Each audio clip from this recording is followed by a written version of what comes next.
Before we get into today's hearing, let me warn you, what you're about to hear is one of the most emotional exchanges on the border crisis.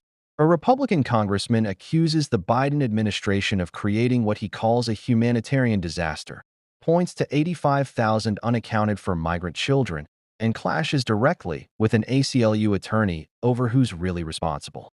Watch this entire exchange because the final minute may completely change how you see America's southern. Recognize Mr. Higgins for his 5 minutes of questioning.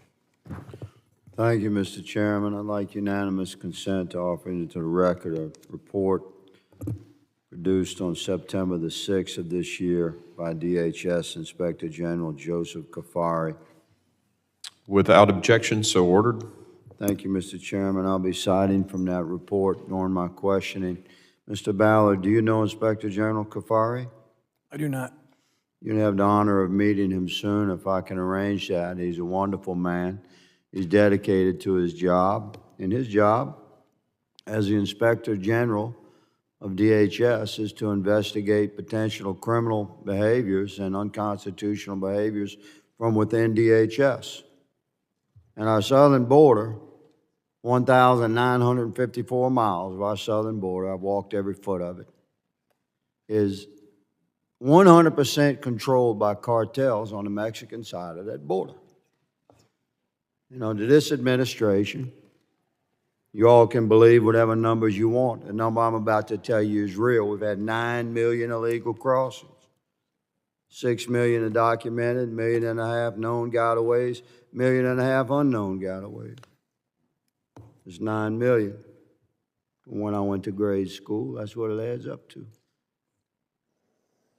So the DHS that's executing the policies of this Biden administration is directly responsible for this rodeo we see at our southern border. From sea to shining sea, our southern borders, what we used to call a large gathering of unidentified subjects in various stages of disagreement and argument and fight. When I was a cop for a long time, when we'd roll up on a situation that looked like that, we'd just tell dispatcher, I got a rodeo over here. All the other cops on the radio would know what we were talking about. We have a rodeo from the Pacific to the Gulf in our southern border. And DHS, under Secretary Mayorkas, is responsible for that.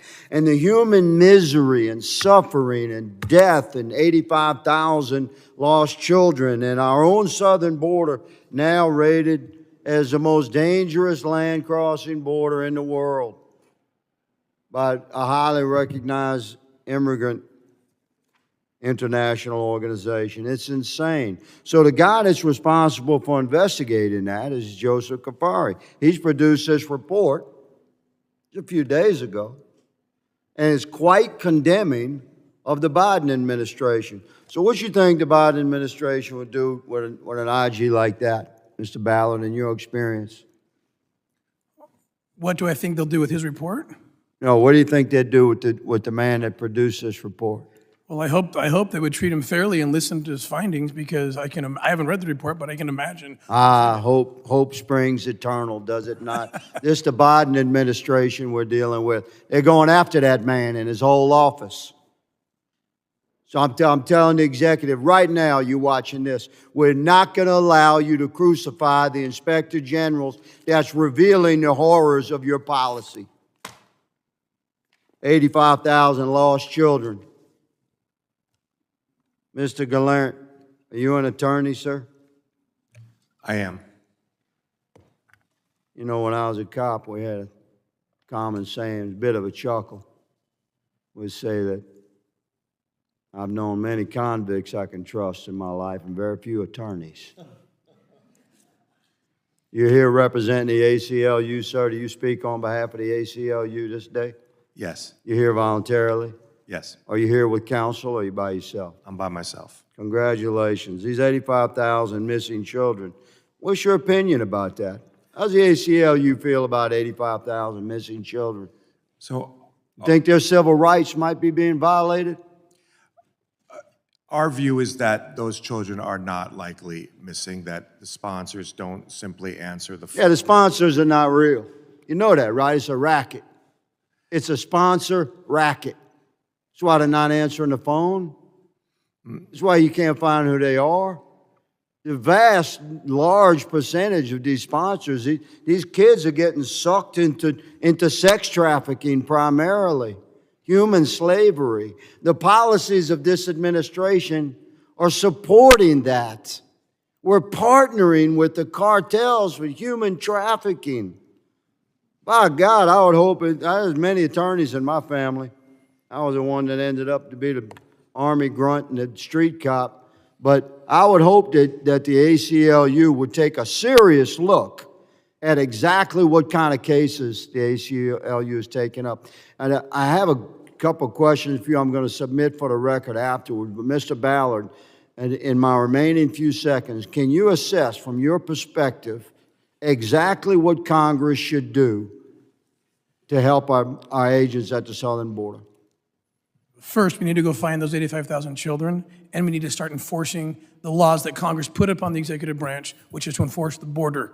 That's the most compassionate, and it's the only compassionate policy for children, is to suck the wind out of the sails of the criminal networks making $14 million a day trafficking women and children into our country. You end it by enforcing the border policies. Thank you, sir. Mr. Chairman, my time has expired. I appreciate the indulgence. I yield. Exchange was about far more than politics. It was about two completely different views of what's happening at America's southern border. Representative Clay Higgins argued that the border crisis has become a national security emergency and that Congress must act immediately to protect vulnerable children. He maintained that stronger border enforcement is the only way to stop cartels from profiting through human trafficking and illegal crossings. The hearing also exposed the sharp divide over the issue. The ACLU's representative suggested that many of the children were not necessarily missing, but simply could not be reached because their sponsors failed to answer government calls. Higgins rejected that explanation, arguing that Congress should not assume those children are safe without knowing where they are. Supporters of stricter border enforcement believe hearings like this show why existing immigration laws should be enforced more aggressively. They argue that stronger border security would reduce cartel activity and discourage human trafficking. Others believe the situation is more complicated and that protecting migrants' rights and ensuring children's safety must go hand in hand. No matter where you stand, one thing is clear: border security will remain one of the biggest issues facing the United States,